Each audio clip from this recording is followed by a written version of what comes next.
E sejam bem-vindos, que felicidade tê-los aqui nessa live, viu? Falando sobre esse tema, ai, tão desafiador, não é? É, muito. Bom, vou começar. Estou vendo que o pessoal já está entrando, já deu o horário mesmo divulgado na live, a gente já viu que está tudo certo, então vamos começar? Vamos. Gente, pessoal, boa noite a todos. Eu não quero perder nem um segundo, porque eu sei que hoje aqui a gente vai aprender bastante com esses dois profissionais. Então, eu apresento os meus convidados. Nós vamos conversar com a doutora Bianca Rocha. Ela é cardiologista, ecografista e médica da linha de frente. E o doutor Afonso Rocha, olha, gente, os dois são Rocha aqui, mas não são parentes, né? É verdade. Ele é procurador do trabalho, doutor em direito, membro colaborador da Comissão de Saúde do Conselho Nacional do Ministério Público e professor universitário. Estou com duas pessoas super competentes que vão acrescentar bastante a essa live sobre Covid e direitos dos profissionais de saúde. E para todos que estão entrando, que não me conhecem, eu sou a doutora Flávia Dornelas Kurkovs, que sou médica nuclear e médica da família. E sempre venho trazendo assim, esses assuntos, né, diversos e que envolvem saúde e direito, que são muito interessantes e com o intuito sempre de melhorar o nosso processo de trabalho. Sejam bem-vindos. Obrigada. Muito obrigado. Ótimo. Bem, acho que começar falando a respeito desse tema, a gente não tem como não destacar, né, o Brasil, que comporta o maior sistema único de saúde do mundo e é referência no trabalho com vacinas. Nós estamos aí fazendo, né, já esse tempo todo de pandemia, um trabalho diário, um trabalho muito árduo, inclusive. E então, falando assim com relação ao próprio país, que garante, inclusive, que a saúde é um direito, né, de toda a população, que torna um trabalho muito desafiador mesmo, porque nós temos um país de dimensões continentais e muito diverso. E para a gente entender até um pouquinho dessa diversidade, eu gostaria de pedir à doutora Bianca, que está trabalhando já aí na linha de frente, trabalhou em alguns locais, para falar um pouquinho para a gente, Bianca, sobre a sua experiência com o trabalho na pandemia. Então, eu entrei na linha de frente, né, quando fechou tudo, e aí o Ministério da Saúde falou que precisaria de voluntários, eu me inscrevi como voluntária, e demorou mais ou menos uns 40 dias, eles me chamaram, e eu fui assim, da noite para o dia, eu fui para Manaus.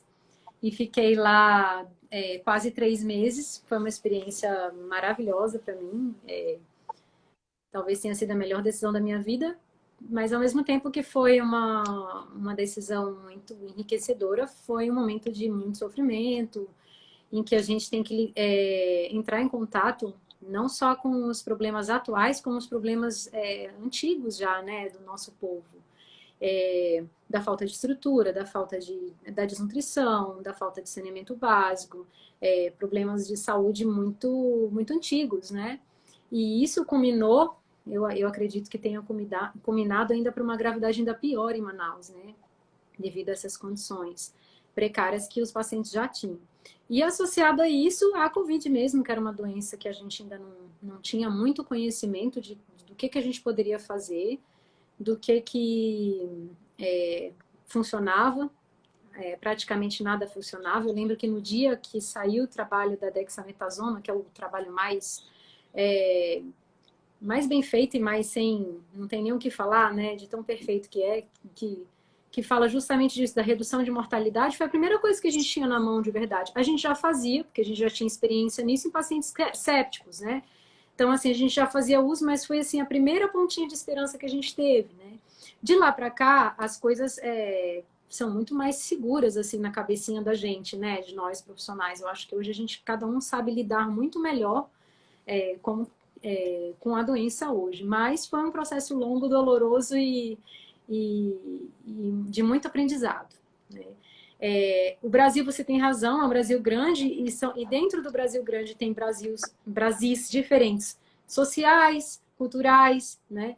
E de nível socioeconômico também. A forma como você lida com um paciente grave num meio é diferente, totalmente diferente do outro. Mas estamos unidos aí. A ciência serve para fazer essa união de forma que a gente salve o máximo de vidas possível.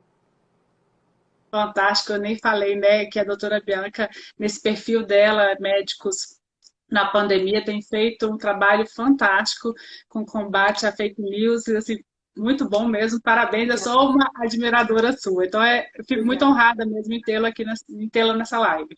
E você falou de um detalhe, Bianca, que eu quero aqui já puxar para fazer a pergunta para o doutor Afonso. Você disse a respeito de trabalhar em condições precárias, na falta de insumos. Então, doutor Afonso, o profissional de saúde que se vê colocado nessa posição, inclusive trabalhando sem equipamentos de proteção individual, ele pode recusar-se a trabalhar? Ou Ah, vamos lá.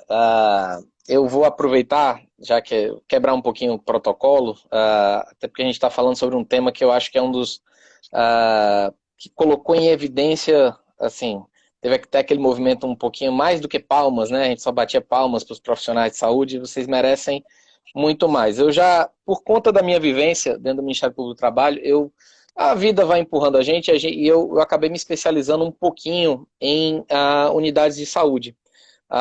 Eu começo a manifestação dizendo que vocês, se forem pegar os dados estatísticos, e eu até recomendo todos que estão vendo aqui, tem até alunos devem ter entrado aí também, o Ministério Público do Trabalho possui um observatório, junto à Organização Internacional do Trabalho, um observatório dinâmico que compila os dados de acidentalidade de trabalho no Brasil, e desde 2000, posso estar errado aqui, mas eu acredito que não estou, desde 2017, a área onde há maior acidentalidade, ou seja, onde existem mais acidentes de trabalho, não é construção civil, não é indústria pesada de transformação, é na área da saúde. 1 em 10. Ou seja, é muito alto. É muito. E é muito alto. E, assim, Brasil diferente. Assim, o microcosmos que é o Brasil. O hospital privado é diferente de um hospital SUS.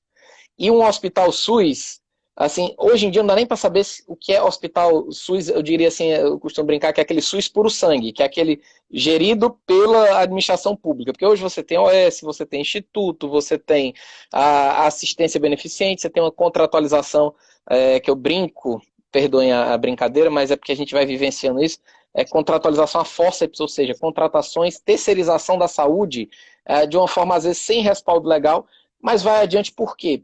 Porque é saúde. E a gente criou muito essa noção, e já entrando um pouquinho na sua resposta, de que saúde vai de qualquer jeito. E aí, quais são os pilares para a gente entender um pouquinho disso? Todo médico, eu brinco que sabe muito bem cuidar dos outros, mas sabe muito bem esquecer de si mesmo, porque os profissionais de saúde são os primeiros que a gente conversa, por exemplo, sobre a NR32, que é a norma básica de saúde e segurança nos ambientes de saúde. A maioria desconhece. A maioria desconhece. Tem uma noção vaga, e não existe medicina do trabalho como disciplina obrigatória na graduação. Então, assim, criou-se uma cultura, e agora eu faço a piada que vem dos próprios médicos que a gente conversa. A medicina do trabalho é aquele negócio do povo que faz aqueles laudos. É uma maneira muito restrita de achar que você é um mero fazedor de documentos para as empresas. E isso acaba prejudica toda a saúde e segurança de todos os processos produtivos, mas principalmente para os profissionais de saúde. Por quê? Porque é exatamente nesse ambiente hospitalar que a gente precisava ter um cuidado maior. E todo tipo de acidente acontece. Até em material incendiário é comum, material tóxico é comum, risco radiológico é comum, risco biológico, que é só o que a gente às vezes esquece, mas eu já peguei situações no Brasil e afora, onde a gente tem reprocessamento de seringa, e vocês não escutaram errado. É literalmente, você pegar uma seringa que foi utilizada, bota aquele, se não me engano, é Polvidine, né? Solução estéreo, e reprocessa. Isso em hospital beneficente. São casos e casos, mas para você ver os extremos. E aí você vai, um profissional de saúde, ele está lá, criou-se essa mítica de que vai atender de qualquer jeito, por quê? Porque se você olhar tanto o dever funcional do servidor, mas mais do que isso, o Código de Ética Médica, o médico tem o dever ético, resoluções do Conselho Federal de Medicina, etc., a proceder com o melhor tratamento possível ao paciente. E isso dialoga com uma coisinha que é um pouquinho esquecida, que é o chamado direito de resistência do trabalhador. Isso aí não é só dos médicos.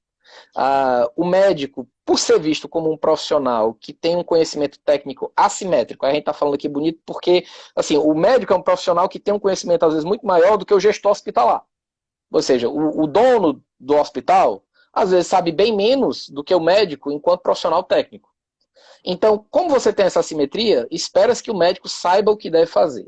E também criou-se a mítica de que é aquela ideia do generalista, ou seja, via de regra, quando o médico sai formado, ele, em tese, pode fazer tudo. É um em tese, muito em tese, porque a gente sabe que na prática a vida demanda, a residência demanda especialização, e ainda assim é um dos segmentos onde vocês têm a maior demanda de formação continuada que existe. Ou seja, vocês têm que vocês têm que ser a ponta da lança da informação para poder fazer um trabalho bem feito. Mas tem a mítica de que um médico generalista pode fazer tudo. E nos interiores da vida tem a mítica de que o quintanista já resolve problema com dipirona e omeprazol. Pronto, essa é a coisa que a gente escuta quando anda pelo interior do nosso país. Mas, aí o que é que eu chamo? O direito de resistência é um empregador, seja ele qual for, de forma que for, não pode exigir de um trabalhador força maior do que ele tem capacidade. Isso é muito bonito na teoria, na prática a gente encontra situações onde o profissional pode ser sujeito a uma série de coisas. E aí a gente tem que entrar na vida como ela é. A vida como ela é, se chegar um médico, eu não tenho a aptidão técnica para realizar um determinado procedimento. Por exemplo, um acesso central. Eu já vi histórias de acesso central ser feito em corredor, agora eu esqueci qual era a especialidade, mas não tinha a aptidão de cirurgia para fazer aquele tipo de procedimento. E ainda assistido por enfermeiro, que estava fazendo junto. Isso vai acontecer para salvar uma vida? Na prática, vai. Em tese, e o triste é isso, porque o profissional de saúde pode estar exposto, em consequência, a um erro médico. E ele, em sequência, ser processado. Por quê? Porque ele fez um procedimento para o qual ele não tinha perícia. No mundo ideal, um profissional de saúde que não tenha aptidão, ele pode invocar o Código de Ética Médica, as resoluções do Conselho Federal de Medicina, porque lá tem a previsão expressa de que não deve atuar ou proceder a risco e dano no paciente por imprudência, imperícia ou negligência. Então, o que é que um profissional de saúde deveria fazer na prática se o mundo fosse perfeito?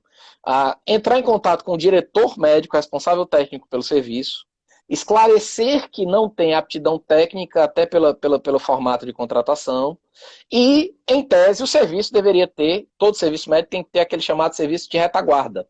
Tem que ter aquela referência de retaguarda ou mecanismos para acionar um especialista. Na prática isso acontece? Não. Então a gente vai estar lidando com situações muito limítrofes. O que é que a gente tem que ter? A gente tem que ter um pouquinho de sensibilidade, mas o que é que eu deixo de dica para os profissionais de saúde? Não há uma cultura de documentação. Os profissionais de saúde muitas vezes não se documentam. Às vezes se confiam só em prontuário. Em situações limítrofes como essa, hoje em dia eu recomendo o quê? Se for prontuário eletrônico no sistema, faz um registro lá. Pode dar problema depois, vai ter discussão se o diretor do serviço botou alguém para fazer, pode gerar um desconforto? Pode. Mas eu recomendo que se faça por quê? Porque você tem que ter uma trilha documental caso aconteça alguma coisa.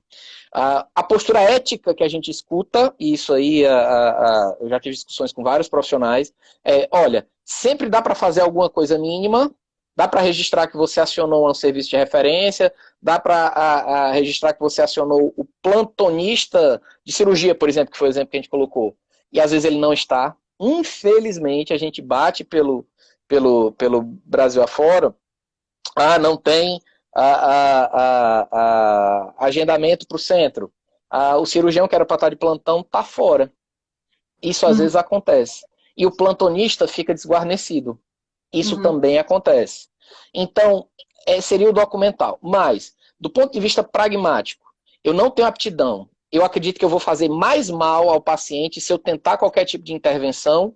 Eu tenho o dever ético de não fazer. E aí, pelas resoluções, eu tenho que, de imediato, comunicar ao diretor técnico do serviço e buscar alternativas dentro da minha aptidão para minorar ou estabilizar o paciente ou alguma medida paliativa se a conduta, o ato médico necessário for algo que eu não tenho a perícia necessária. Então, assim, você poderia ligar o direito de resistência de qualquer trabalhador a essa a objeção por imperícia do médico. O médico poderia fazer frente a isso. Só que isso também, já me alongando um pouquinho, mas é importante falar, os médicos e os profissionais de saúde hoje vivem o que, na minha visão pessoal, muitas vezes é uma forma de precarização da atividade, porque eles são submetidos a uma multiplicidade de vínculos instáveis. O que são esses vínculos instáveis? Alguns médicos são contratados pelo plantão, onde só tem um documento lá, às vezes a prefeitura, como é a prefeitura. Às vezes médicos são meros códigos, literalmente. Existe procurem depois, codificados. Médicos são meros registros no sistema, o médico não tem nenhum documento base. Ele só sabe que o CPF dele está lá na folha de pagamento daquele serviço, daquela unidade. Isso acontece também. Existe a contratação via cooperativa, e de modo algum criticando o cooperativismo. Mas, uma vez que você está por via da cooperativa, muitas vezes não há um fluxo claro de atribuição de escalas e plantões. Então, o médico cooperado muitas vezes é visto como alguém que, eu não tenho vínculo empregatício, nem sou servidor. Então, eu não preciso emitir uma CAT quando há um acidente. Meu vínculo é precário, então eu não desenvolvo laços naquele serviço o suficiente até para eu me documentar se eu peguei Covid naquele serviço. Assim, eu falo muito mais com vocês. CAT, alguém já ouviu falar de algum profissional de saúde? Quando muito, eu me surpreendo. Por quê? Porque os médicos é o profissional por excelência que tem que fazer um PCMSO, Programa de Controle de Saúde Médica Ocupacional. Aí eu pergunto, no seu serviço, tem? Aí a mesma cara que eu vejo.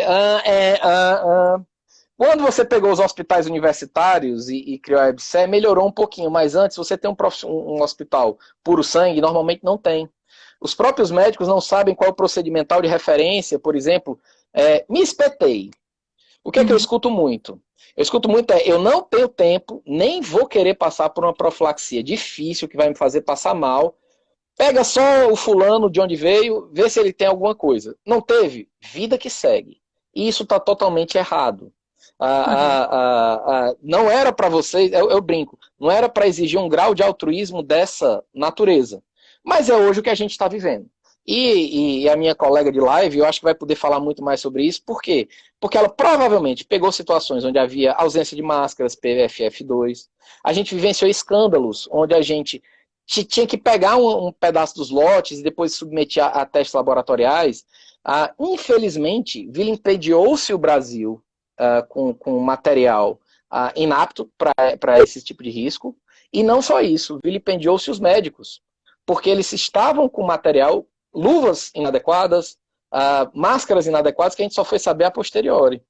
Então, assim, nessas condições, seria possível o direito de resistência? Seria. Plenamente possível. Em teoria, seria possível. Acredito que algum médico vai fazer isso só se chegasse a um limite assim, extremo. Mas eu acho muito difícil. Pelo que eu conheço, pelo que eu já gastei de sola de sapato, toca o barco. Essa é uma filosofia que, assim, embora admirável para prestar esse serviço à população brasileira, não deveria. E é por isso que eu brinco, e até eu vou pedir que você depois disponibilize, tem uma série de mini documentários feitos com a Organização Internacional do Trabalho sobre a saúde dos profissionais de saúde, até um projeto nacional do MPT Saúde na Saúde. E a gente deixou isso bem claro, a gente sai mais humilde quando vai nas inspeções de unidades de saúde, porque exatamente a gente vê isso não só dos médicos, enfermeiros, técnicos, esse nível de sugestão. Então, voltando aqui só para deixar a sua resposta. Em tese, ele poderia? Poderia. Se algum dia, algum médico, alguém que está vendo a live, alguém conheça, chegar a uma situação extrema de risco, de exposição, etc., pode fazer uso do direito de existência? Pode. Cautelas mínimas, se documentar, comunicar de imediato, via formal, mensagem, alguma coisa, à diretoria e os órgãos de controle, tanto o Ministério Público, as promotorias de saúde, Ministério Público do Trabalho, que tem a incumbência constitucional de zelar pela saúde e segurança, e eu também faria a comunicação ao Conselho de Medicina. Por quê? Porque você está numa situação onde o próprio atuar médico, sem os equipamentos, o próprio médico pode se transformar numa figura de contaminação. Ou seja, muitas unidades de saúde não têm nenhum controle das vacinações. A gente falou um pouquinho de vacinação, não estou nem falando agora da vacinação Covid. Aquela básica, a tétano, tuberculose, tratamentos mínimos que deveria ter esse controle. Não tem. A maioria dos serviços não tem. Então, para falar a verdade, a gente fica, e perdoem esse desabafo, é até um certo desabafo aqui que eu faço, que a gente briga para tentar melhorar isso, a gente vê passos tão curtos, e a gente começa a se ressentir que esses profissionais não deveriam estar dessa forma como estão. E é isso. Não, eu acredito, foram assim, excelentes colocações. Imagino que a doutora Bianca, inclusive, se identificou em várias delas aí, né? Que realmente eu vou isso. contar para vocês que eu tive um acidente pérfuro em Manaus. Eu passei 28 dias usando coquetel. Foi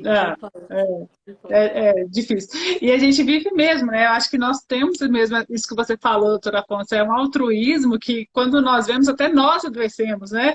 A gente não quer parar, a gente olha o outro com aquele olhar, a gente tem que fazer alguma coisa.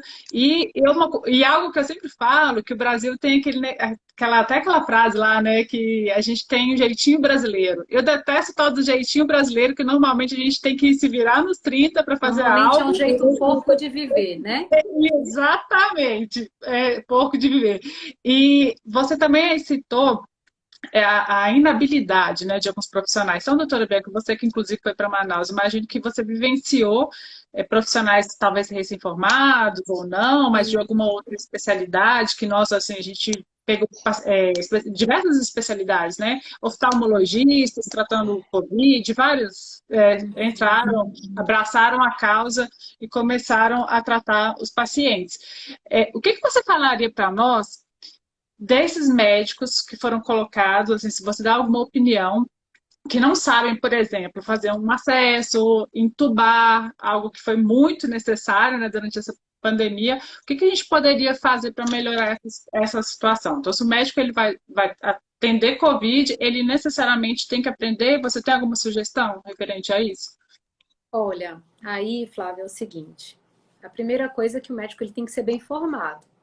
Quando ele é bem formado, ele tem que estar apto para fazer tudo isso que você falou, tá? A gente tem que saber entubar, a gente tem que saber passar um acesso venoso central. A gente não precisa fazer uma cirurgia. Se eu fosse fazer uma apendicectomia hoje, eu não daria conta. Não tem como, entendeu? Aí eu realmente, com certeza, ia falar, estou inapta, não tem condição. Mas assim, o básico do básico para a sobrevivência, o médico tem que fazer. Ele tem que ser apto para isso. Se você, que é médico, que está assistindo a live, não está sendo apto, vá atrás. Corra atrás de pegar a experiência de um colega que vai te ensinar, de fazer uma pós-graduação, de fazer uma residência, porque isso é básico. Ou então não atenda em emergência, pelo amor de Deus. Porque assim, você realmente vai estar causando um dano. Eu tive uma situação esse mês passado que um colega me contou que uma médica recém-formada foi fazer um transporte de um paciente Covid. Uma UTI vida. Uma UTI dessas aí. Eu falei vida, mas não é. Tipo UTI de transporte, sabe? E aí o paciente chegou extubado, acidentalmente. E aí falaram para ele que não era Covid. Ele desceu correndo e ligaram para ele da UTI. Olha, paciente que chegou aqui. Detalhe, a nossa UTI não é Covid, é uma UTI limpa. E que a gente fala, né? E ele desceu com máscara de procedimento. Aí é o erro dele, né? Foi lá, entubou correndo a paciente. Quando ele pega os papéis, está escrito Delta positivo. Estava vindo da Garram. Ele pegou e ele ficou baqueadinho, coitado. Precisou de oxigênio, mas ficou bem. Então, assim, só que na hora que ele entubou a paciente, que ele viu que era Delta, ele deu um sermão na colega. Falou, como que você... Aí ela falou assim, eu sou recém-formada. Ele falou, então você não deveria estar fazendo isso. A mesma coisa eu acho que se aplica a médico, a enfermeiro, né? Quando eu cheguei em Manaus, a gente faz um curso de formação, que é muito rápido, que o Ministério da Saúde passa pra gente, né? Que foi assim, de 12 horas. E na sala que eles fizeram o treinamento, que foi muito legal, né, eles montaram uma equipe, né, de estação mesmo, de atendimento. E eu era a única pessoa que tinha experiência na minha equipe, sabe? Todos os outros eram recém-formados, não tinham qualquer experiência. Então, depois, tem fisioterapeuta. Então tá bom, o fisioterapeuta vai ficar aqui do lado da médica que vai entubar, não sei o que lá. Na hora de insuflar o cuff, que é um balãozinho que tem do lado, ela puxou o cuff, tipo assim, para tirar o ar. Eu, não, você tem que botar o ar dentro.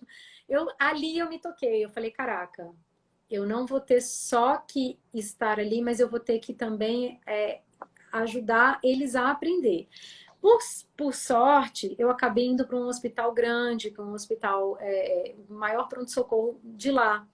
Então, quando eu cheguei, já tinha uma equipe muito bem treinada. Então, eu não passei por isso. Mas nas unidades mais básicas, nos hospitais que não tinham essa experiência, com certeza isso aconteceu. Com relação aos colegas de outras especialidades, né, oftalmo, dermato, é a mesma coisa. Eu, ortopedista, né, eu super entendo e eu acho assim, muitos deles falaram que não tinham condição. Sempre tem que ter uma saída para esse profissional que não quer, né? Eu acho que isso ele vai falar, né? O senhor vai falar, né? Mas sempre tem que ter uma saída. Mas, assim, é o seu dever de médico você saber. Então, assim, também vá atrás, sabe? Eu vejo dessa forma também, né? Colocou E eu muito me bem, né? acidentei, e aí, graças a Deus, assim, eu perguntei para os colegas, e agora, para onde eu vou? Não, tem um hospital de doenças tropicais aqui. Eu já fui para lá, eles me atenderam super bem, fizeram um teste rápido. O paciente era HIV positivo, ele acabou falecendo, né? E aí me deram o coquetel na mão, 28 comprimidos, sabe? E eu fiquei tomando e deu tudo certo. Então, assim, foi muito fácil para mim chegar lá. Mas eu poderia, por exemplo, estar no interior de Manaus. E aí? Né? Será que alguém ia me transportar para eu fazer isso, para eu fazer teste rápido, né? Eu duvido muito, né? Não se tem protocolos, assim, não existe planejamento. A Covid escancarou muito isso, tanto é que vários médicos chegaram depois dizendo, olha, gostei muito da nota técnica que o MPT fez sobre cuidados que os profissionais de saúde deveriam ter. Aí ótimo, eu fico muito feliz, mas veja a inversão disso aí.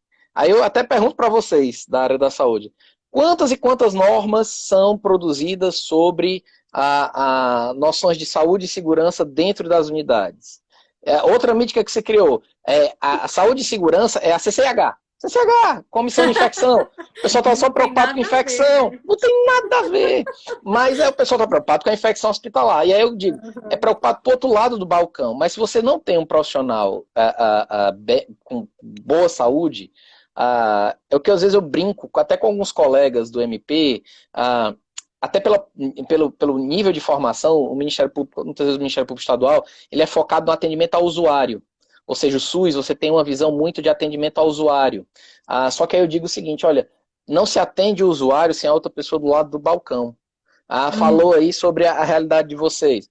Não sou eu que digo, não. Organização Mundial de Saúde. Burnout agora é doença. É caracterizado. E quem é que eu estou vendo diuturnamente como profissionais sujeitos com burnout? Profissionais de saúde. Tem várias unidades que estão restringindo férias de profissionais de saúde para poder atender o volume que está em ascensão.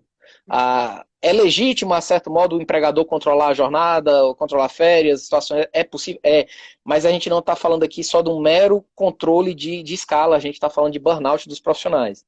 Há uma preocupação, você falou novamente, olha, situações de risco, é uma discussão que a gente vai ter que ter. Qual é a medida adequada do afastamento ou não dos profissionais de saúde? Até porque essa é uma discussão que eu vejo, olha, você não pode tratar um setor que não tem exposição, não tem atendimento ao público, do mesmo jeito que os profissionais de saúde, pelo nível de carga viral do ambiente que você está exposto. Então, o nível de exposição, o efeito, eu tive contato, eu estou com sintoma, qual é o parâmetro de afastamento? No mundo ideal, a gente não teria que usar uma fórmula via portaria. X dias e PT saudações. Não. Você deveria fazer uma adequação de acordo com cada serviço. Ou seja, é para isso que existe o chamado PPRA, Programa de Controle e Prevenção de Riscos Ambientais. Infecção. O nome até é bonitinho. Aerodispersão de patógenos. É um risco? É um risco. E o dimensionamento de equipe, outro problema do SUS, dimensionamento de equipes. A gente vê um subdimensionamento. Quando a gente não vê Brasil afora, o famoso emprestar a CRM. Meus amigos que estão assistindo, nunca emprestem seu CRM, por favor, porque muitas vezes você vai ter um profissional de exemplo, de São Paulo, um CRM lá no Rio Grande do Norte, para poder completar uma escala de serviço, porque senão aquele serviço não é liberado a verba X, MAC e tal. Existe. Eu assustei também aqui. Existe. Não emprestem CRM, por favor, tá certo, pessoal? Para completar a equipe, para poder a auditoria do SUS fechar a equipe. Não façam isso. E aí é o que eu digo, o subdimensionamento de equipes, não só de médicos, de enfermeiros, tem toda uma normativa específica para cada setor. E nós estamos vendo que muitos dos serviços estão subdimensionados. E mesmo com a pandemia, ainda assim. Eu vou até aproveitar isso que você está falando, doutor Afonso, que é o seguinte, a gente até viu há 2 semanas uma paralisação em São Paulo de médicos da atenção primária, das UBSs, fazendo uma manifestação referente à sobrecarga de trabalho. A Associação Médica Brasileira, inclusive, deu uma resposta, convocando, né, que os órgãos públicos eles tentassem dar uma resposta a essa situação. Então, eu tenho uma pergunta que é a seguinte: nós temos aí Covid, influenza, então os números realmente estão ascendentes e desse momento tá muito, né? Parece que até mais mesmo do que o início da pandemia. E nisso nós temos profissionais de saúde saindo e aqueles que também que voltam, vários com algum tipo de sequela, o trabalho não é o mesmo, tá? De vários desses profissionais. Então essa demanda que só cresce, esse número de profissionais que só caem, e alguns relatos que eu tenho escutado de alguns colegas aí no Brasil, afora, falando o seguinte, que o SUS, né, ele tem essa porta aberta e que tem, inclusive, algumas gerências dos locais em que trabalham e que falam que não deve fechar. Então, não estou falando de um hospital que tem que ficar 24 horas, mas aqui eu estou unidades básicas de saúde que tem horário de início e horário de fechar. Então, o profissional que trabalha nesses locais, ele é obrigado a ficar ali, independente da sua condição física, da sua condição mental, atendendo aquele número exorbitante de pacientes e que, com certeza, correndo risco de troca de informações de prontuários, passar alguma informação despercebida. O que esse profissional ele pode fazer para se defender e para atender melhor o outro? Sendo bem direto, a trilha de papel. Você tem que deixar uma trilha de papel. E aí, hoje em dia, não é nem papel, prontuário eletrônico. E, vamos lá, a gente tem que separar várias situações. Existem situações de pressão no serviço? Existem. Existe uma pré-regra. Era muito bom se fosse matemático, ou seja, a pessoa tem tantos atendimentos, mais do que isso, não pode, tchau. Não funciona assim. Em alguns serviços até funciona o nível de cobrança, mas você tem tantos modelos associados, porque, vamos lá, primeiro, médicos que têm que atender, isso até pode configurar uma forma de assédio, eu tenho que atender como PJ no hospital tal, por conta da exigência da empresa ou da OS. Não vou entrar nem nas potenciais fraudes, a relação de trabalho. Mas aí ele fica, opa, se eu estou como PJ, eu não tenho, em tese, quase como direito de resistência. Eu tenho um contrato, e aí se eu não atender, a empresa vai simplesmente dizer que eu quebro o contrato, não vai pagar, etc. Ou, se for por produtividade, eu também gero um incentivo, que eu digo até que é cruel, porque você fica aquele negócio, tem que ser tantos atendimentos por hora, eu vou ter que forçar. Se você é empregado, se você trabalha, se você é um trabalhador, aí vamos para o básico. Mais uma vez, o direito de resistência surge quando há uma irrazoabilidade do exercício de forças. Se você está no seu limite, cansado, correndo risco, em tese, você poderia dizer, já extrapolou além das horas extras, 2 horas extras que a CLT fala, mas é difícil você ter um médico CLT puro hoje em dia. Mas se eu estou em jornada excessiva, eu já passei, eu não estou 12 por 36, eu estou 36 por 12, só descansando 12, pegando 3 serviços sequenciados. Isso é muito comum hoje em dia, infelizmente. Principalmente profissionais na enfermagem, de saúde, né? Principalmente enfermagem. O pessoal gosta das escalas 12 por 36, que é para pegar 3 vínculos e descansar só 12 horas. Fisioterapeutas também. Fisioterapeutas. E se confiando que vão conseguir descansar dentro do plantão. E isso nem sempre acontece. Não, nunca. É o famoso eu vou descansar no plantão. E até interessante, piadinha causo real. Quando você anda pelo interior, você vê o descanso, normalmente eles colocam dentro da sala do raio-x. Por quê? Porque às vezes é o único lugar onde tem ar-condicionado. E a pessoa fica lá no raio-x que não pode. Em R32 você não pode ficar lá. Né? É escurinho e ainda tem o cantinho para descansar, que é com ar-condicionado, onde não tem. É o que a gente vai vendo na prática. Mas o que é que eu diria? A maneira de você resistir a isso seria sindicatos, ou seja, organização supra-individual, porque senão você vai potencialmente ser vítima de algum tipo de assédio, e não vamos dourar a pílula, existem trocas de informação, se no trabalho normal existe a chamada lista negra, onde o trabalhador tal dá problema. Na área médica, que o nicho é muito pequeno, as pessoas se conhecem, essas informações fluem, e é muito difícil você comprovar um tipo de assédio ou um tipo de discriminação de um profissional que simplesmente, olha, eu não vou entrar no meu limite, cometer um erro, está sendo processado porque eu estou exausto. Então, é difícil você ter é muito difícil, eu não vou dourar a pílula aqui, mas é dever nosso fiscalizar e buscar a identificação dessas discriminações. Outro detalhamento, as sociedades médicas. Outro detalhamento, os órgãos de controle denunciar o Ministério Público do Trabalho, porque é comum hoje em dia um dos modelos, eu não estou aqui demonizando nenhum tipo de modelo, contratações por organizações sociais. E organizações sociais contratam por vínculos múltiplos, às vezes é CLT, às vezes é PJ, às vezes é recibo de autônomo, e aí você fica numa situação de insegurança e você fica com medo de ser escamoteado daquele serviço. Mas, se você comprovar excessos de escala, os órgãos de controle podem fiscalizar e entrar de novo na questão do dimensionamento das equipes.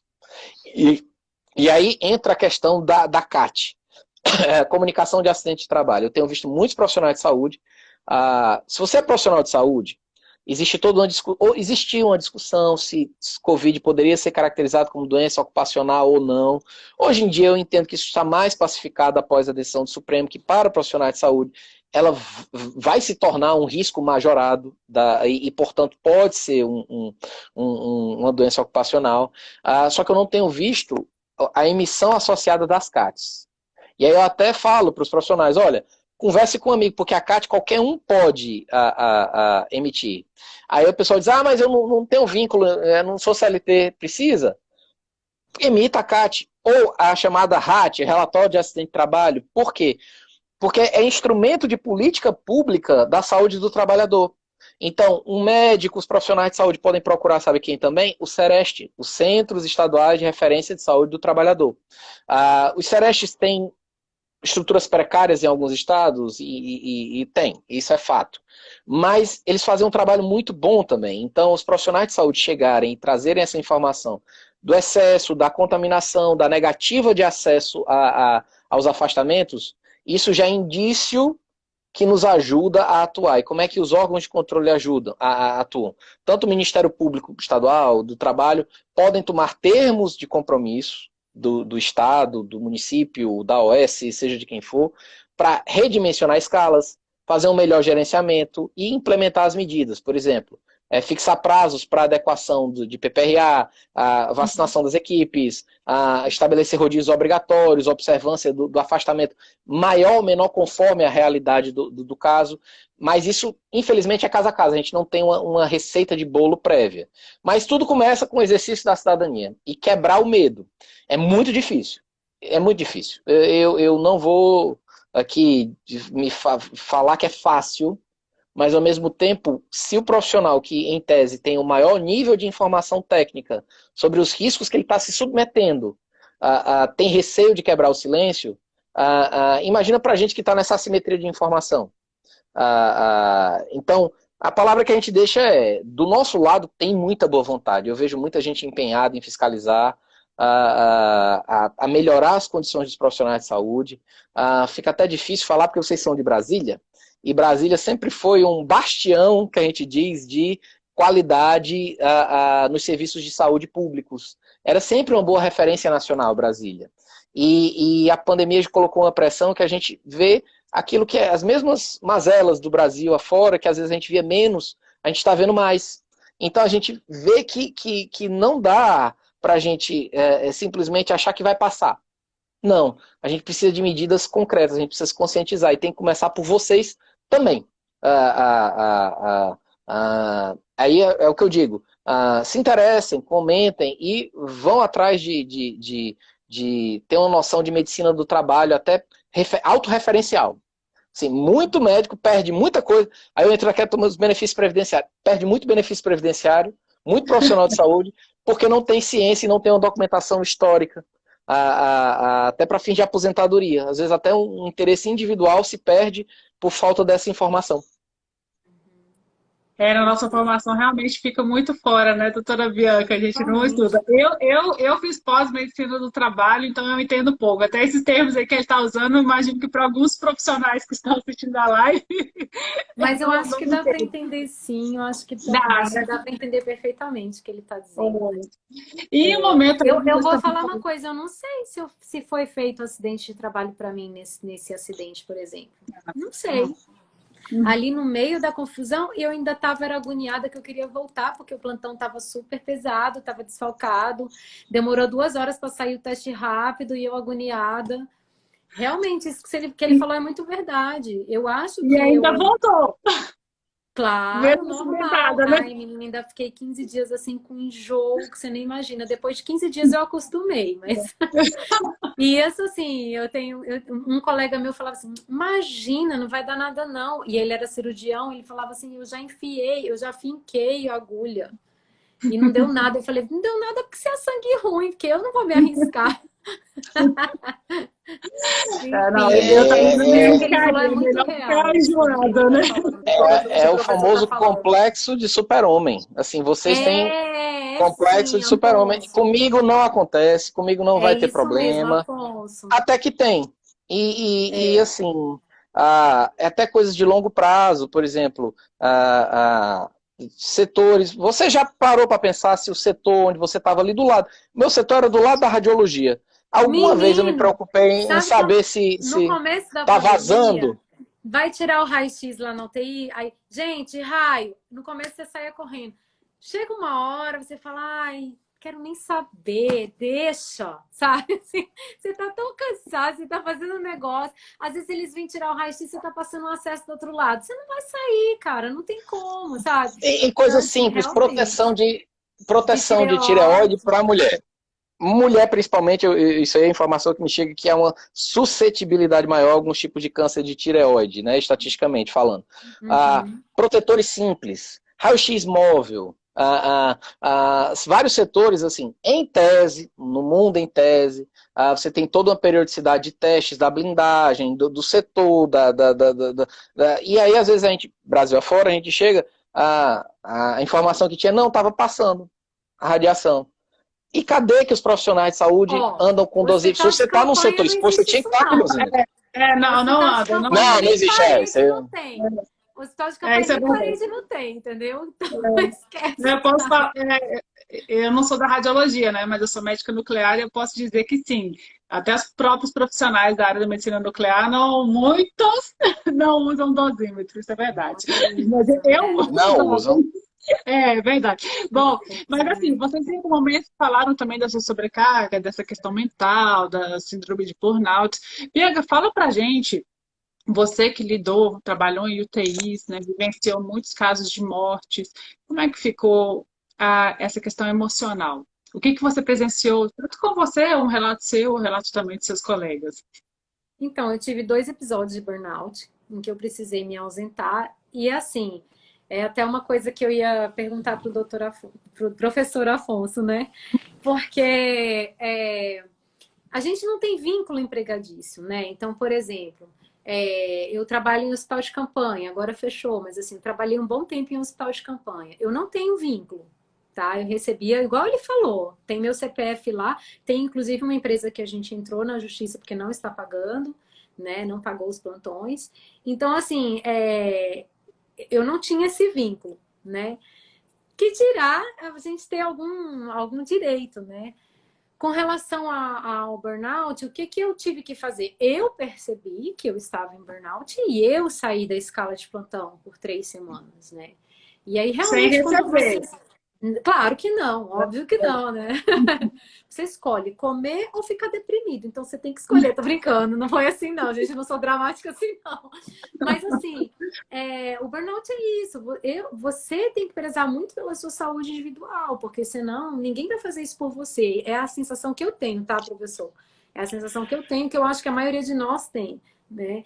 E aí eu saí, realmente sair do ambiente é terapêutico. Você precisa sair um pouquinho e parar de lidar com tanta tragédia, que você vai melhorando.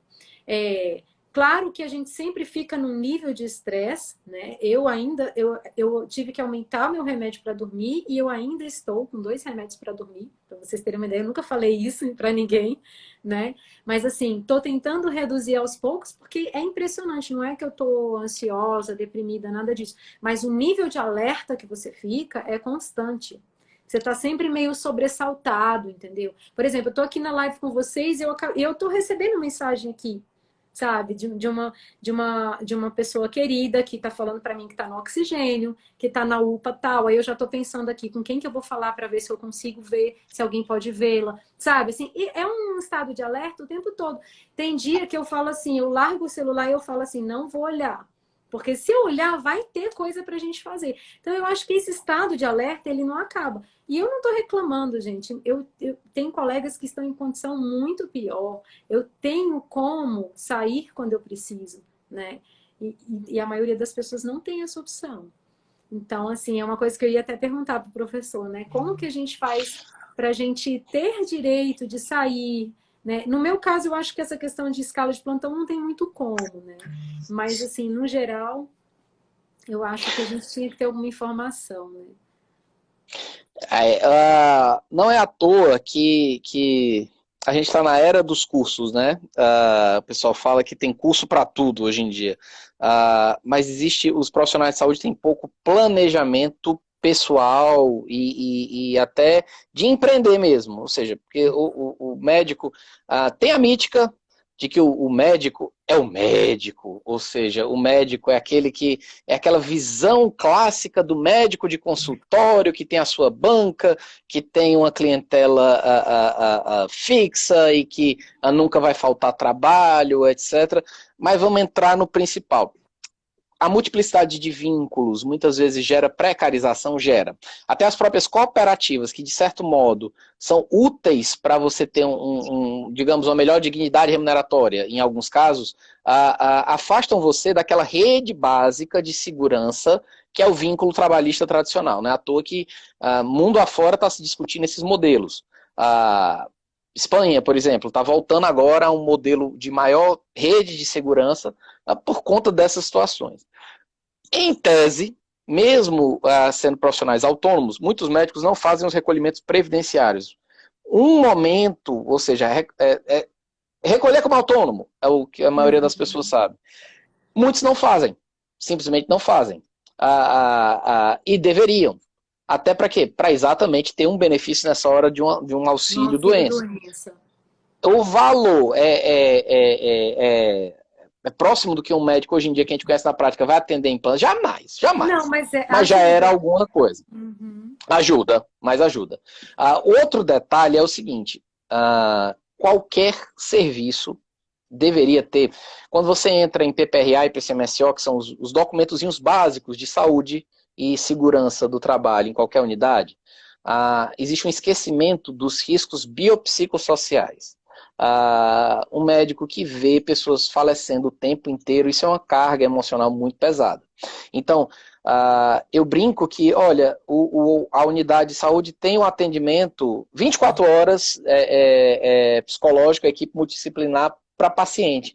Mas para os próprios profissionais de saúde, para fazer uma avaliação periódica de como é que está o estado, não se faz. Então, uma primeira dica e coisas que eu mesmo na prática da minha atuação lá atrás eu já consegui. Olha, garantir que os profissionais da própria unidade tenham acesso e sejam referenciados periodicamente, acompanhados pela equipe de saúde biopsicossocial. E olha que isso foi antes de pandemia. Mas antes de pandemia, existia uma coisa chamada UTI SUS. E UTI SUS, em vários lugares, são taxas de mortalidade que não deveriam ser aceitáveis. Então, são médicos lidando com a ausência de insumos, ausência de exames na hora ou com a velocidade que precisariam para fazer prescrições mais adequadas.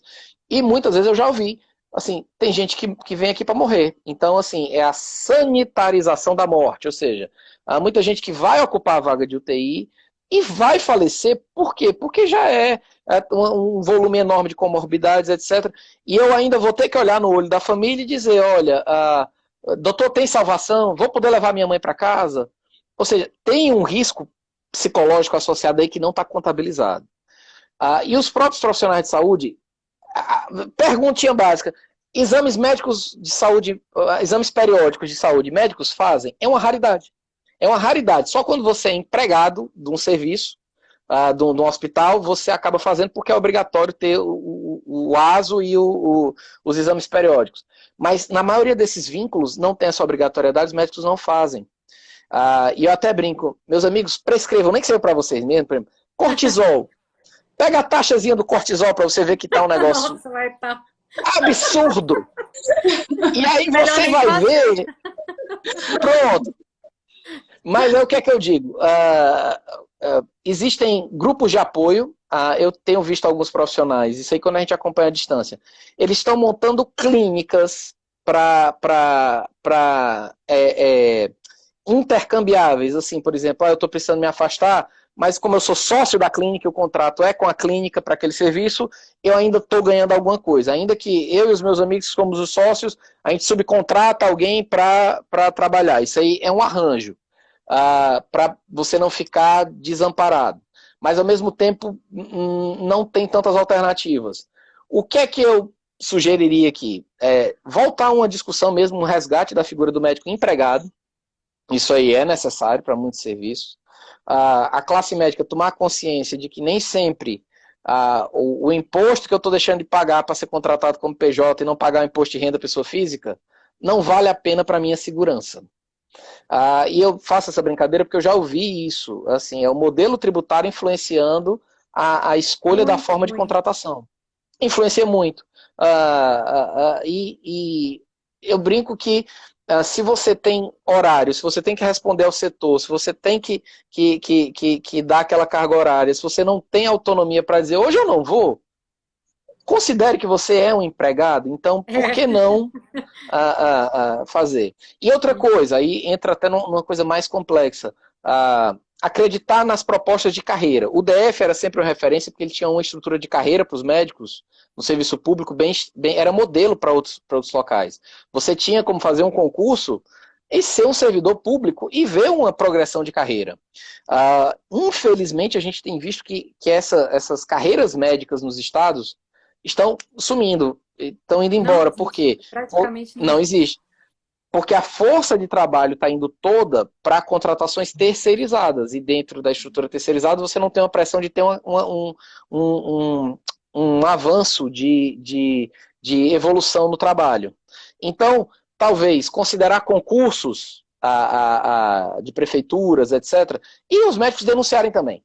É muito bom quando a gente recebe denúncia de que o município XYZ deu calote recorrente em vários médicos. Por quê? Porque a gente faz a pressão para que tenha um concurso próprio. E mesmo quando o modelo é de organização social, mesmo as organizações sociais, não é concurso, mas tem que ser uma seleção impessoal. Então você acaba quebrando um pouquinho daquela noção de é porque eu conheço fulano. E isso é pernicioso. Se você depende de conhecer fulano para poder dar plantão em tal lugar, você está numa situação de insegurança. Então não tem rede social que vá proteger isso aí. Então esse é o ponto que eu diria. Considerar recolher como autônomo, voltar, o carnezinho do INSS, parece coisa que era de longa data, não é o modelo previdenciário. Securitização individual, já ouvi alguns médicos falando isso, sobre algumas doenças, seguros individuais. Eu realmente desconheço como é essa lógica, talvez vocês acabam dentro conhecendo mais essa noção, porque a discussão até para riscos de acidentes e de erro médico está se tornando mais comum agora você fazer o seguro para isso, né? Então, eu já escutei que tem gente fazendo seguro contra acidentes ou muitos, né? insuficiência no próprio serviço. E a outra questão é se documentar, porque, em tese, se você foi levado a uma situação de excesso, adoecimento por conta do ambiente de trabalho, existe a responsabilidade civil do responsável, seja do hospital, do serviço, até da própria administração pública, se ela concorreu para se ela não tinha as cautelas mínimas necessárias, como o programa de saúde, o acompanhamento, o excesso além do limite, concorreu não fornecendo os equipamentos. Então, existe a possibilidade de responsabilização civil.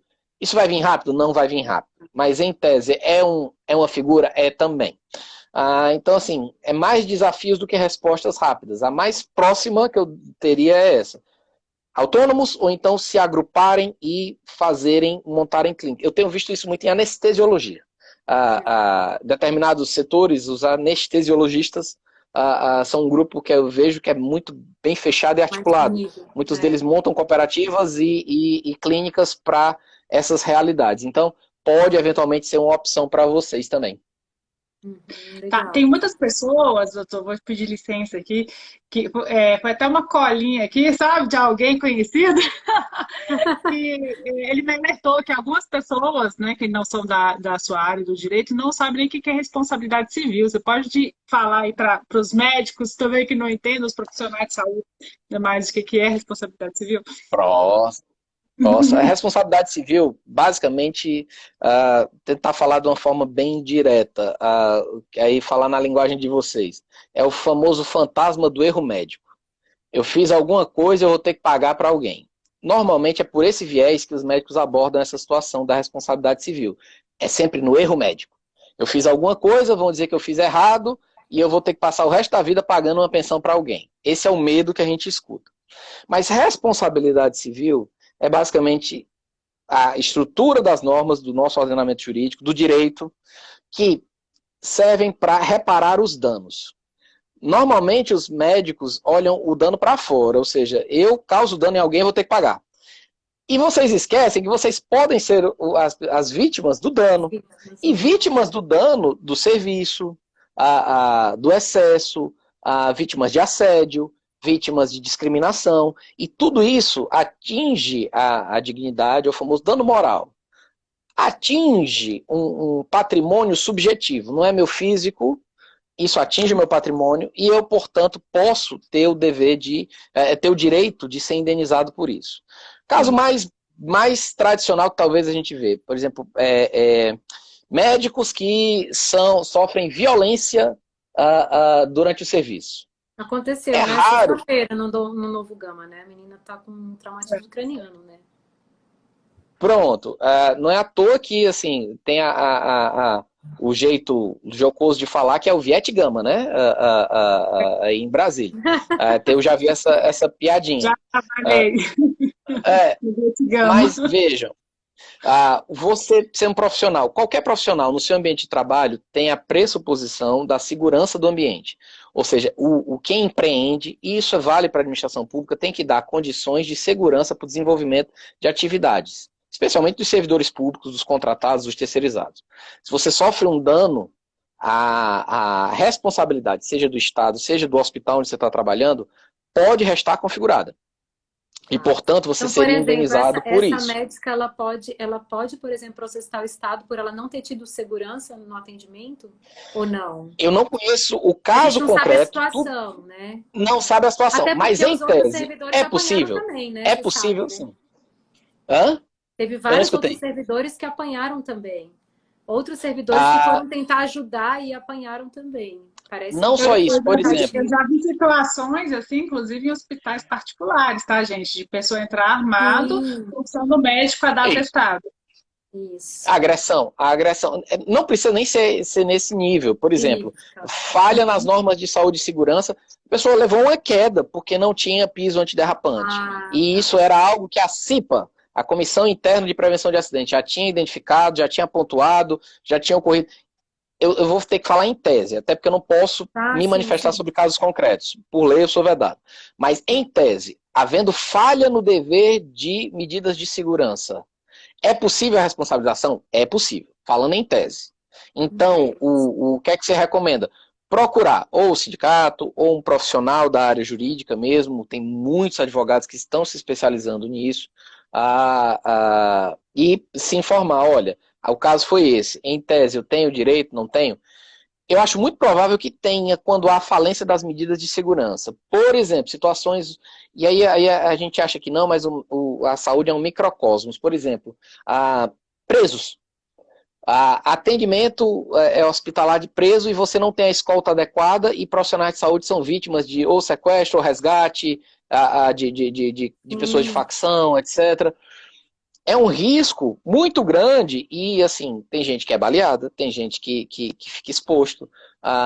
E aí tem o imediato, o dano imediato, como você pode ter um dano lá para frente. Por exemplo, eu falo dessa questão da radiologia porque é algo meio esquecido. Mas não é à toa que, pelas resoluções do CNEM, que é o Conselho Nacional de Energia Nuclear, você tem que ter os prontuários, os dosímetros, por 30 anos, porque você pode desenvolver doenças lá na frente.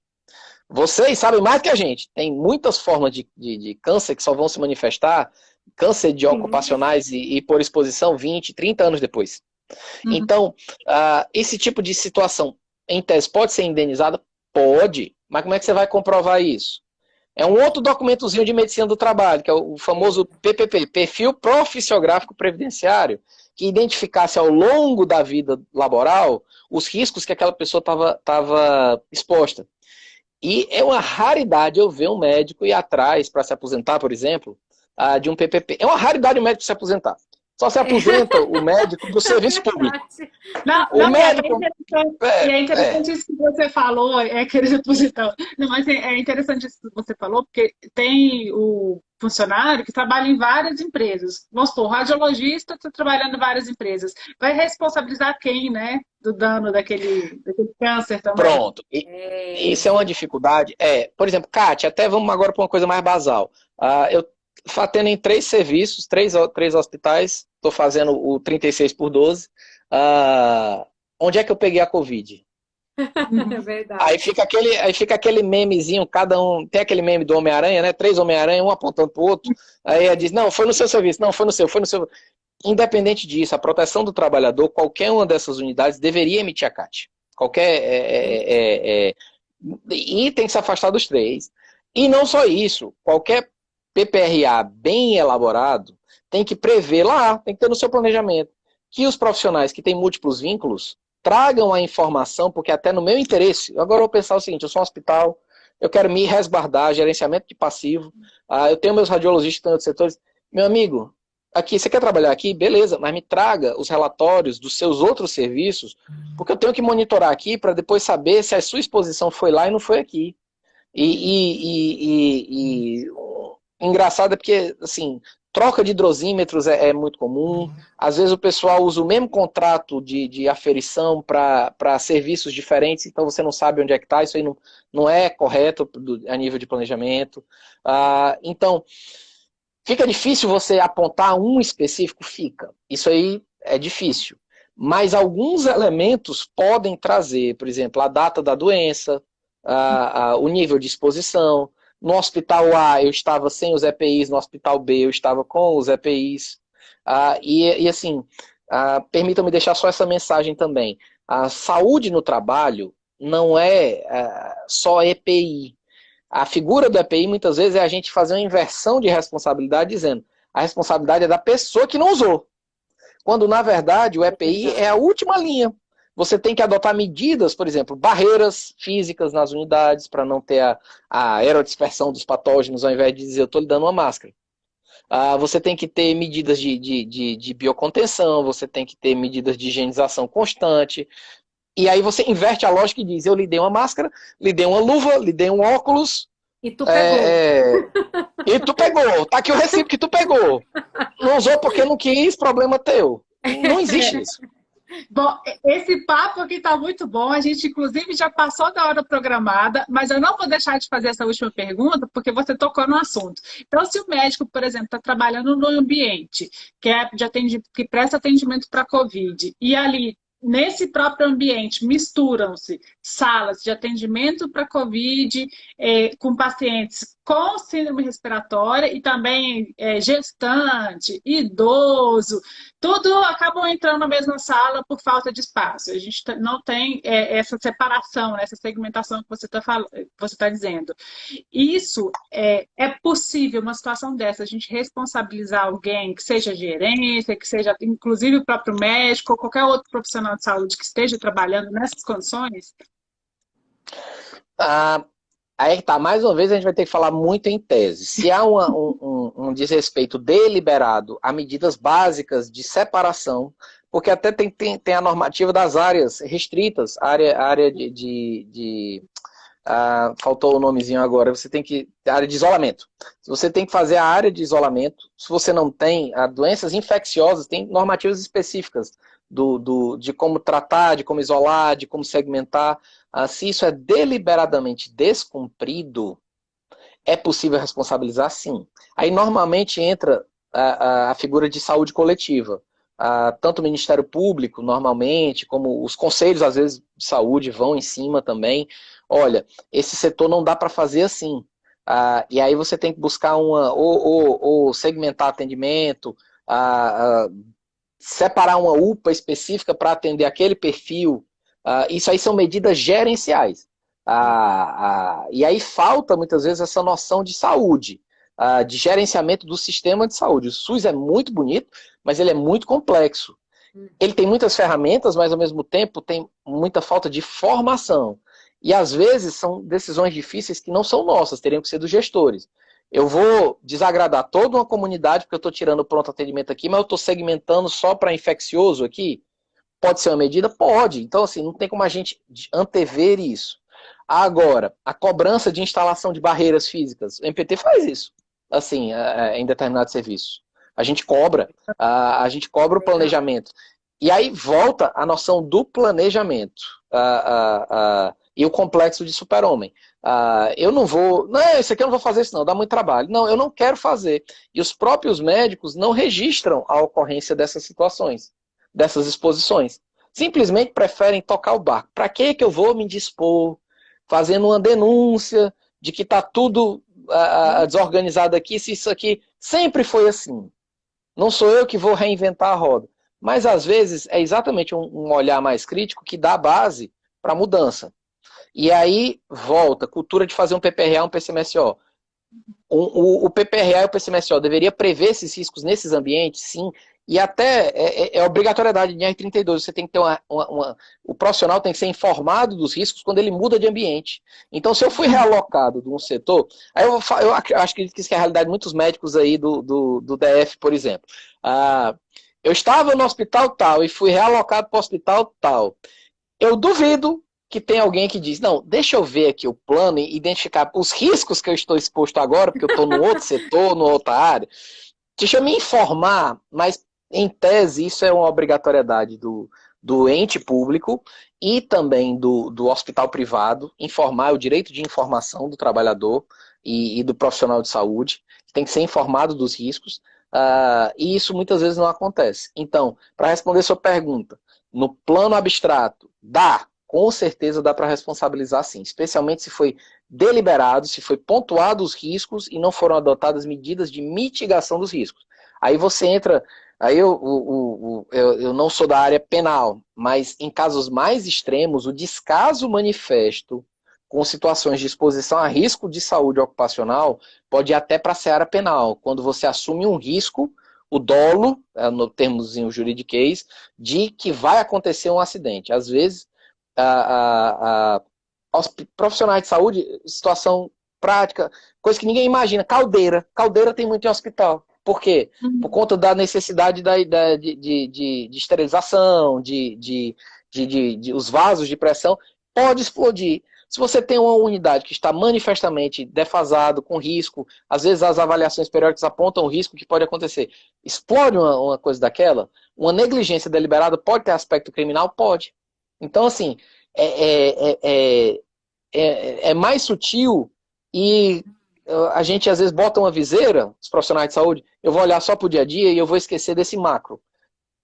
Mas é no macro que a gente resguarda a saúde, segurança e até o bem-estar psicológico dos profissionais. E, infelizmente, isso ainda é um grande desafio. Eu queria que não fosse, mas é uma área que não é glamourosa, não chama atenção, é sujeita a preconceito de que médico ganha muito bem e o médico já ganha bem demais. Isso é uma falácia tão grande. A gente sabe. É uma falácia tão grande que eles têm tudo e que eles podem descontar, isso é até horrível, fomentar a briga entre os profissionais de saúde, que o médico desconta no enfermeiro, que desconta no técnico de enfermagem, e aí vai caindo o estresse ao longo da cadeia. Não era para ter essa lógica, mas nessas caricaturas que a gente vê tão recorrentes, que mostra que a gente não olha para o cuidado. E os profissionais de saúde parece que estão tranquilos em não olharem para o próprio cuidado. Essa é uma crítica até que eu faria. Precisam se conscientizar mais sobre saúde e segurança. Nossa, fantástico. Como eu aprendi? Acho que e você também, doutora Bianca, foi uma aula. Né? Aprendi muito. Bom, eu acho assim que inclusive, resumindo algumas coisas que você colocou, é sempre muito importante o profissional de saúde sempre documentar, né, tudo que está acontecendo. Converse, dialogue aí com a sua chefia e todos esses outros demais segmentos que você falou. Se necessário, então, faça, sim, uma denúncia. E outra coisa que eu achei muito interessante que também que a doutora Bianca falou é assim, o profissional de saúde, né, tem que ter essa responsabilização também de ir atrás do conhecimento.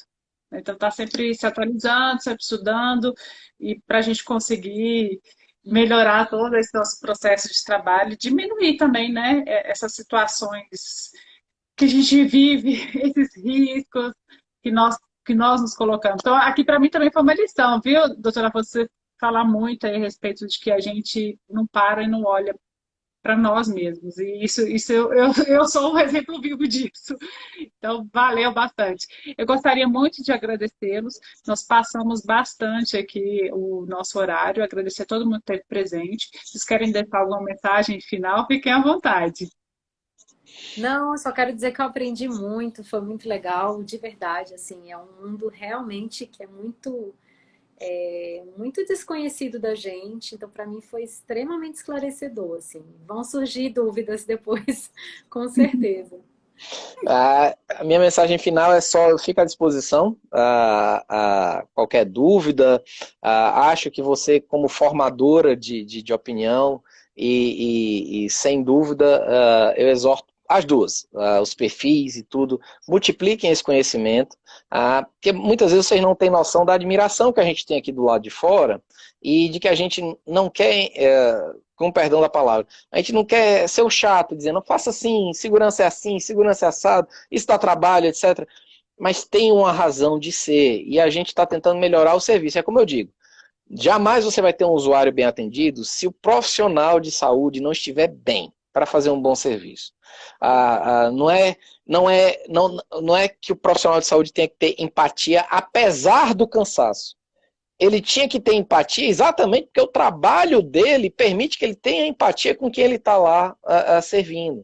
Então, assim, a gente hoje transformou o bom atendimento e a sensibilidade na exceção, quando o ambiente de trabalho deveria propiciar a vocês a condição plena para fazer esse trabalho humanizado, né? Atendimento humanizado, né, que se fala. Então, fico à disposição, o que precisarem, estou à disposição. Precisarem de dados depois para eventual denúncia, etc., eu posso disponibilizar os caminhos. Hoje em dia tudo é online, até mesmo, nunca exortamos o sigilo ou o anonimato, mas às vezes, no desespero, denúncias que possam chegar dessa forma, são avaliadas quanto à sua consistência e o Ministério Público está aqui para dar essa contribuição na melhoria da saúde também. Legal. Nossa, excelente, muito obrigada. Então, doutora Bianca, mais uma vez, muito obrigada pela sua humildade de sempre, né? Você está sempre Obrigada, aí, foi Claudine, sempre tão imagina. generosa comigo e topou também Você participar também. dessa live. Muito obrigada e pelo seu trabalho muito esclarecedor, né? Contra as fake news e tudo diante dessa pandemia. Doutora Afonso, muito obrigada por ceder esse seu tempo, trazer esse monte de conhecimento para nós. Um abraço a todos. Dê um abraço na Lude, nas Claro. filhotas. E até um abraço para você, Bianca. Até mais. Abraço a todo Obrigada. mundo. Boa noite. Ó, Boa eu vou até noite. aproveitar aqui e agradecer ao doutor marido, professor Kurkowski aqui, que, opa, a gente não pode falar o que ele escreveu, que só a gente vai entender, né?